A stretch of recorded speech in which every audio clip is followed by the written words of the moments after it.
So much ballyhoo and promotion has surrounded the opening of the aquarium that it would be easy to overlook what's inside. But it would be unfortunate, since the 1,000,000 gallons of water contain much that's beautiful, much that's fun, and much that's frankly frightening. Feeding time for the sharks is a good example of that, and while we can't show you all the highlights of a day at the Baltimore National Aquarium, this is one you shouldn't miss. No, these sharks are not from the waters off Ocean City. Another good show is the feeding of the smaller fish, which will happen 3 times daily in the coral reef tank. The diver who serves as waiter here better not be an amateur. He's got to know fish, know what their requirements are, and he's got to be looking out to see that all the fish are coming in to be fed. So we generally feed 3, sometimes 4 times a day. We offer a mixed menu so that we appeal to the tastes of all the variety of fish in here. Most of the fish eat fish. So it's cut fish, cut squid, shrimp, clam, and so on. And so on, he hopes, doesn't include fingers and thumbs. Perhaps the single most special feature of our aquarium is the rainforest on the roof, which has lush tropical vegetation and exotic animals, including everything from iguanas and macaws to a South American rodent called an acuchi. We asked why an aquarium should have a land-based exhibit with mammals instead of just marine displays with fish. Everything in this rainforest shares one common denominator, one common thing, the fact that they need water in order to exist. And that's what we're trying to demonstrate, that man and all the things living on the face of this earth are dependent upon the fact that the earth is a water planet. When one visits the rainforest, they should really take their time, go through and just pretend that they're actually in the jungle searching out some newfound creature. And it's going to take a number of times visiting the rainforest to see everything that's in here, because some things will be out at certain times and others will be hidden. It's also going to take a lot of visits to appreciate some hidden pleasures in the main aquarium. Some, like the 63-foot-long finback whale skeleton, are hard to miss, while others are scattered in the crevices of the coral reef.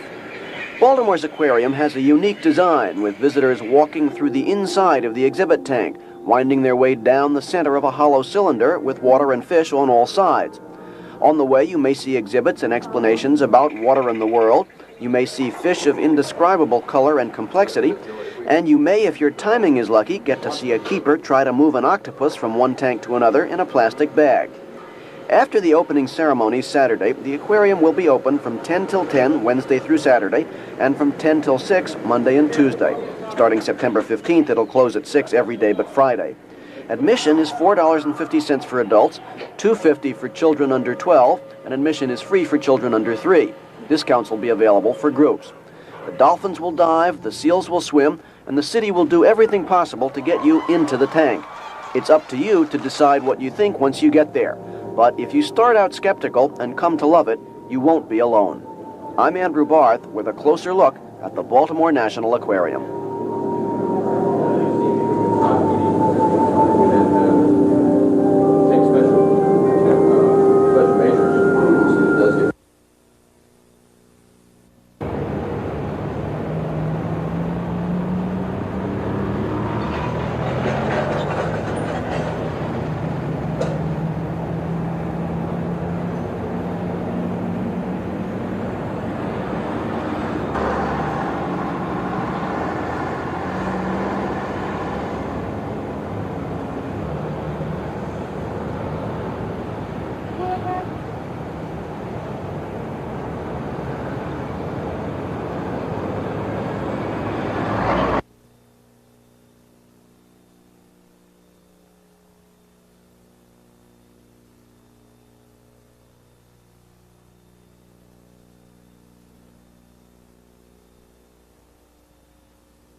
It all began here at the New England Aquarium in Boston, when Bob Embry had a free hour on a business trip here once and came to take the tour. He decided Baltimore should have an aquarium too, and now we do. Sitting comfortably on Pier 3 across the water from Harbor Place, the Baltimore National Aquarium is the biggest, the most modern, and of course the most expensive aquarium in the country. It's got flash as well as fish, a rainforest on the roof, and a history of conflict. The first funding for it came when the city sold Friendship Airport and had $7.5 million with which to build something. When Embry sold the mayor on the aquarium, it went to referendum, was ridiculed by some as just a fishbowl, but eventually won approval. As time passed, the price went up to $21.5 million, but eventually so did the structure. It will hold 1 million gallons of water, 5,000 fish, and needs 650,000 visitors a year to break even. Frank Gunther heads its board and is certain it will be a smash hit. That the people are going to be so excited and so happy that it's going to be a major experience, a major thrill for all of us involved to be able to say, here, Baltimore, here's your aquarium, and we just think they're going to love it. That the people now don't have to go someplace else to see something very special. I think it's going to bring dollars to the city. I think it's going to be a major plus as far as the convention business is concerned. So we really believe that once people see the building, experience the aquarium, they will be satisfied that they got more than their money's worth. Of course, not everyone loves the aquarium. Welfare rights leader Bob Cheeks opposed it from the beginning and still does. He calls it obscene. We have people without homes to live in, and we're putting $21 million into an aquarium. That could build some decent housing for people here in Baltimore City. So we oppose it mainly on that basis, that the city should be much more sensitive to the needs of people rather than just putting up some structures that look good but really don't serve our people. But the general public seems to have accepted the aquarium and to be eager for its opening. I think it's a nice addition to Baltimore, another sightseeing attraction, and I think it's good for the city. Well, I think that it kind of goes along with the setting for the area here. I think it's a nice place to come to. San Diego has one, why not Baltimore? I'd rather see the money go toward mentally retarded and education and for their benefit rather than to go for that if I had to stop and think about it that much. But I'd rather to go to handicapped people.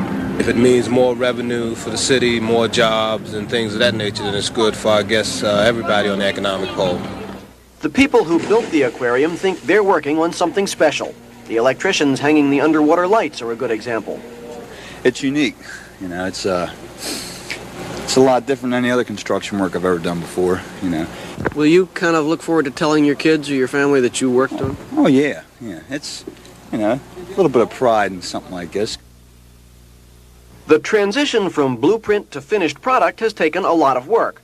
Building bogs and readying tanks has been an engineering feat, and now the finishing touches are being applied. One of the high points of the shows here will be a low point in the building. This is the lowest point in the aquarium, the bottom of the dolphin tray. By the time it opens up, the painters and their ladders will come out of here, 30 feet of water will pour in, and dolphins will use this as an area to dive for their supper. The dolphins are already diving and jumping in Boston. Tomorrow we'll show you what a functioning aquarium looks like, so we'll know what to expect when the Baltimore National opens this week. I'm Andrew Barth with a closer look at our aquarium.